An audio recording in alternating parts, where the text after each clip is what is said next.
Padmakara, the great master of Uddiyana, said, "Do not resolve the Dharma, resolve your mind. To resolve your mind is to know the one which frees all. Not to resolve your mind is to know all but lack the one."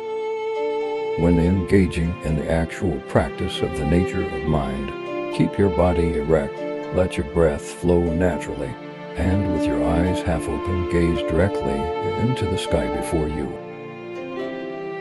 Think, for the sake of all sentient beings who have been my mothers, I will look into the natural face of self-awareness, Samantabhadra.